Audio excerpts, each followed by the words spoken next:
Assalamualaikum warahmatullahi wabarakatuh. Perkenalkan, kami dari kelompok 6. Nama saya Nabila Fadilia dengan NIM 20231880029 yang akan menjawab soal 1A dan B. 1A yaitu jelaskan pengertian akidah dari segi bahasa atau istilah. Pengertian akidah menurut bahasa adalah kata sifat yang dalam bahasa Arab yang berarti dari kata akada, yang kata tersebut mempunyai arti ikatan. Kemudian akidah menurut istilah yaitu beberapa urusan yang harus dibenarkan oleh hati yang mendatangkan ketentraman jiwa menjadi keyakinan dan tidak tercampur sedikit pun dengan keraguan. Selanjutnya soal 1B yaitu jelaskan prinsip-prinsip akidah disertai dalil Al-Quran atau hadis. Yang pertama ada iman kepada Allah, yaitu artinya katakanlah dialah Allah yang Maha Esa. Quran Surat Al-Ikhlas ayat 1 yang ayatnya adalah Qul huwallahu ahad. Dalam dalil hadis yaitu Allah Maha Esa, tidak ada sekutu baginya. Hadis riwayat Muslim. Yang kedua ada iman kepada malaikat, yaitu dalil hadis beriman kepada malaikatnya. Hadis riwayat Muslim. Yang ketiga iman kepada kitab-kitab Allah yang berbunyi beriman kepada kitab-kitab yang diturunkan oleh Allah. Hadis riwayat Bukhari. Selanjutnya ada iman kepada Rasul-Rasul Allah pada dalil Al-Quran yaitu ayatnya Bismillahirrahmanirrahim. Wa man lam yu'minu billahi wa rasulihi fa inna a'tadna lil kafirina sa'ira. Yang artinya, dan barang siapa tidak beriman kepada Allah dan Rasulnya, maka sesungguhnya kami telah menyediakan untuk orang kafir itu neraka yang menyala-nyala. Quran Surat Al-Fat ayat 13. Selanjutnya itu iman kepada hari akhir dalam dalil Al-Quran. Bismillahirrahmanirrahim. Wa annas-sa'ata atiyatu la raiba fiha wa annallahu yab'atsu man fil kubur. Yang artinya, dan sungguh hari kiamat itu pasti datang, tidak ada keraguan padanya, dan sungguh Allah akan membangkitkan siapapun yang di dalam kubur. Quran Surat Al-Hajj ayat 7. Sekian dari saya. Wassalamualaikum warahmatullahi wabarakatuh.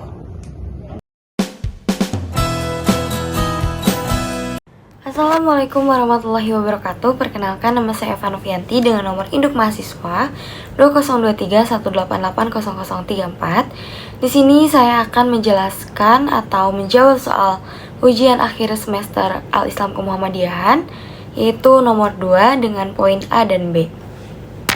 Yang pertama, jelaskan apa yang dimaksud dengan akidah shahihah. Akidah shahihah adalah istilah yang berasal dari bahasa Arab, di mana akidah berarti keyakinan atau kepercayaan, dan shahihah berarti yang sahih atau yang benar. Dalam konteks Islam, istilah ini merujuk kepada keyakinan atau akidah yang sesuai dengan ajaran Islam yang benar dan sahih, berdasarkan Al-Quran, hadis, serta pemahaman para sahabat Nabi dan generasi-generasi Islam yang pertama. Akidah shahihah mengacu pada keyakinan yang sesuai dengan pokok-pokok ajaran Islam dan tidak bertentangan dengan prinsip-prinsip dasar iman. Hal ini mencakup pada keyakinan terhadap keesaan Allah, risalah kenabian, malaikat, kitab-kitab Allah, hari kiamat, takdir, dan sebagainya. Penting untuk dipahami bahwa dalam Islam, akidah atau keyakinan memiliki peran yang sangat penting karena membentuk dasar iman dan perilaku seorang muslim. Akidah yang shahihah harus didasarkan pada sumber-sumber ajaran Islam yang otoriter dan diakui, dan harus dijauhkan dari interpretasi atau keyakinan yang bertentangan dengan ajaran pokok Islam. Lalu soal nomor 2 yaitu jelaskan apa yang dimaksud dengan syirik dan syirik modern. Lalu bagaimana cara menanggulanginya? Syirik dalam Islam merujuk pada perbuatan atau keyakinan yang melibatkan aspek keesaan Allah. Syirik terbagi menjadi 2, yaitu syirik akbar atau syirik besar, merupakan bentuk syirik yang paling besar dan serius. Ini terjadi ketika seorang melakukan penyekutuan terhadap Allah dengan suatu atau seorang dalam ibadah atau pengabdian. Contohnya adalah menyembah berhala, makhluk, dan objek lain sebagai Tuhan selain Allah. Lalu ada syirik asgar, yaitu syirik kecil, Nah, meskipun kurang serius dibandingkan dengan syirik akbar, syirik kecil ini tetap merupakan dosa besar. Ini terjadi ketika seorang mengesampingkan hak-hak eksklusif dari Allah dalam beribadah atau memberikan sifat-sifat ilahi pada makhluk. Contohnya yaitu riya, lalu takut kepada makhluk lebih dari takut kepada Allah. Syirik modern sendiri, istilah ini tidak secara resmi digunakan dalam literatur Islam, tapi dapat merujuk kepada bentuk-bentuk syirik yang mungkin muncul dalam konteks zaman modern. Ini bisa mencakup ketaatan atau penghormatan berlebih terhadap figur manusia, kecenderungan terhadap materialisme, lalu penyembahan terhadap tren dan ideologi dunia yang bertentangan dengan ajaran Islam. Lalu apa sih cara menanggulangi syirik modern dan syirik? Yang pertama ada pendidikan Islam yang kuat. Memahami ajaran Islam dengan baik adalah kunci menghindari syirik yang pertama. Lalu ada tauhid. Lalu yang ketiga ada menghindari praktik syirik. Itu contoh-contohnya seperti percaya terhadap tarot, terhadap berhala dan lain sebagainya. Lalu yang keempat ada refleksi dan tafakur. Lalu yang kelima berdoa untuk perlindungan. Lalu yang keenam berusaha menghindari pengaruh buruk. Untuk menanggulangi syirik tersebut memerlukan kesadaran, pendidikan, dan komitmen untuk menahan dari godaan syirik tersebut. Terima kasih. Sekian dari saya. Wassalamualaikum warahmatullahi wabarakatuh. Assalamualaikum warahmatullahi wabarakatuh. Perkenalkan, nama saya Nazwa Iza Egalita dengan NIM 202318880033. Di sini saya akan menjawab pertanyaan nomor 3. Yang A adalah menjelaskan pengertian ibadah menurut Muhammadiyah dalam Himpunan Putusan Tarjih. Jawabannya adalah sebagai konsekuensi berakidah secara benar, maka dia wajib melakukan ibadah sesuai dengan panutan Rasulullah SAW. Dalam Himpunan Putusan Tarjih Muhammadiyah, ibadah memiliki pengertian yaitu mengabdi kepada Allah Subhanahu wa taala dengan menaati segala perintahnya, menjauhi larangan-larangannya, dan menjalankan semua yang diizinkannya. Yang B adalah manfaat ibadah dalam kehidupan sehari-hari menurut saudara. Menurut saya, ibadah itu berfungsi sebagai menenteramkan hati pada saat kita menghadapi tantangan maupun kesulitan dalam hidup ini. Tidak hanya itu, ibadah juga menurut saya dapat sebagai pengampunan atas dosa-dosa maupun kesalahan yang telah saya lakukan. Assalamualaikum warahmatullahi wabarakatuh. Perkenalkan, nama saya Naomi Rahmi Fitri dengan NIM 202318800030. Kali ini saya ingin menjawab pertanyaan nomor 4A.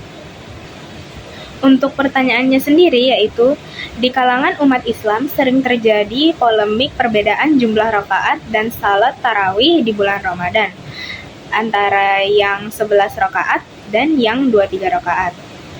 Lalu pertanyaannya, bagaimana ketetapan Muhammadiyah dalam masalah tersebut? Jelaskan disertai argumentasi atau dalil.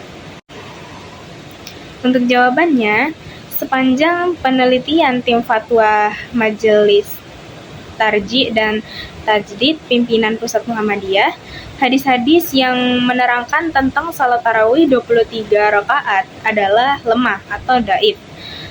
Salat 23 rakaat, bahkan menurut Imam Malik 36 rakaat adalah ijtihad ulama dan dipegang oleh sebagian ulama atau hanya berpegang kepada hadis dhaif yang diperselisihkan oleh para ahli hadis.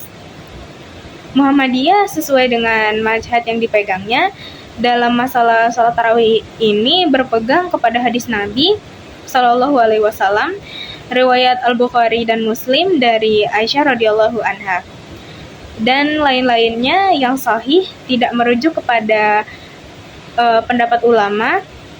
Dan di antara hadis-hadis itu salah satunya adalah dalam hadis ini yang artinya dari Abi Salma ibnu Abdirrahman, dilaporkan bahwa ia bertanya kepada Aisyah tentang bagaimana salat Rasulullah Shallallahu Alaihi Wasallam di bulan Ramadan. Aisyah menjawab, Nabi Shallallahu Alaihi Wasallam tidak pernah melakukan salat sunnah atau tatawu di bulan Ramadan dan bulan lainnya lebih dari 11 rakaat.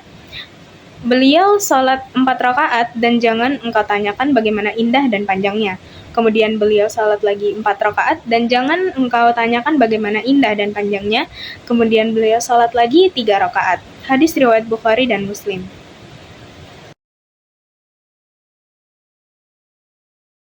Assalamualaikum warahmatullahi wabarakatuh. Perkenalkan, saya Elsa Anissa dengan NIM 2023 1880031.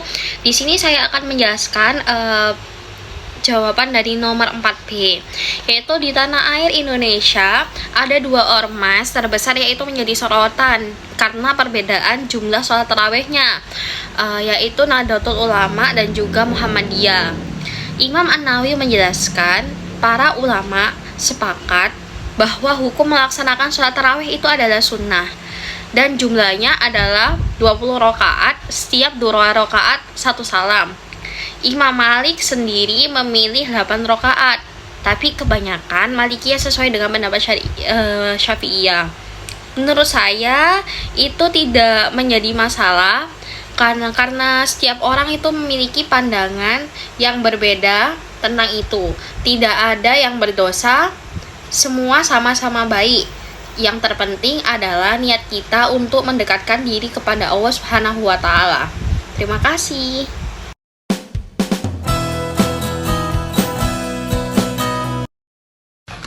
Assalamualaikum warahmatullahi wabarakatuh. Perkenalkan, nama saya Rizky Maulida Purwaningrum dengan NIM 2023 Di sini saya akan menjawab soal UAS AIK untuk nomor 5A, yaitu syirik mempunyai derivasi turunan yang banyak sekali, misalnya tahayul dan khurafat. Yang A, jelaskan masing-masing disertai contohnya. Untuk yang B, jelaskan bahayanya syirik bagi kehidupan manusia. Tahayul dan kufarat ini memiliki arti yang sama, yakni kepercayaan akan hal yang tidak masuk akal dan tidak bisa dibuktikan karena kebenarannya. Lalu untuk kurafat sendiri itu percaya pada sesuatu yang tidak logis, yang biasanya itu bermula dari zaman nenek moyang dan masing-masing diyakini hingga sekarang. Seperti halnya contoh, yakni misal ada burung yang masuk ke dalam rumah, itu dipercaya sebagai tanda ada tamu yang akan datang. Lalu untuk jika ada yang duduk di depan pintu, itu dapat menghalangi jodoh ataupun lain sebagainya. Jika Allah menimpakan sesuatu kemudaratan kepadamu, maka tidak ada yang dapat menghilangkan kecuali Dia. Dan jika Allah menghendaki kebaikan bagi kamu, maka tak ada yang dapat menolak kurnianya. Dia memberikan kebaikan itu kepada siapa yang dikehendakinya di antara hamba-hambanya, dan Dialah yang Maha Pengampun lagi Maha Penyayang. Surat Yunus ayat 107 yang berbunyi, Bismillahirrahmanirrahim. Wa iyamsaskallahu bidurin fala kashifa lahu illahu wa yuridka bi khairin fala radda li fadli yusibu bi man yasha'u min ibadi wa huwal ghafurur rahim. Selanjutnya yaitu contoh tahayul. Tahayul sendiri ini ada beberapa contoh, yakni kepercayaan kepada keramat atau seperti kubur, lalu kepercayaan kepada nasib sial seperti adanya membuang sial, kepercayaan kepada jin dan memohon pertolongan. Lalu untuk soal nomor 5B, bahaya syirik. Yang pertama, tidak mendapatkan ampunan dari Allah Subhanahu wa taala. Dalam surat An-Nisa ayat 48 yang berbunyi, yang artinya sesungguhnya Allah tidak akan mengampuni dosa karena mempersekutukannya atau syirik, tetapi Dia mengampuni apa dosa yang selain syirik itu bagi siapa yang Dia kehendaki. Siapapun yang mempersekutukan Allah sungguh telah berbuat dosa yang sangat besar. Yang kedua yaitu pahala amalnya terhapus sehingga menjadi sia-sia. Dalam surat Al-An'am ayat 88, Allah berfirman, seandainya mereka mempersekutukan Allah, pasti sia-sialah amal yang telah mereka kerjakan. Yang ketiga yaitu mendapat azab neraka yang kekal dalam surat Al-Bayyinah ayat 6, yang artinya sesungguhnya orang-orang yang kufur dari golongan ahlul kitab dan orang-orang musyrik, neraka jahanam, mereka kekal di dalamnya. Mereka itulah yang seburuk-buruknya makhluk. Sekian dari saya. Wassalamualaikum warahmatullahi wabarakatuh.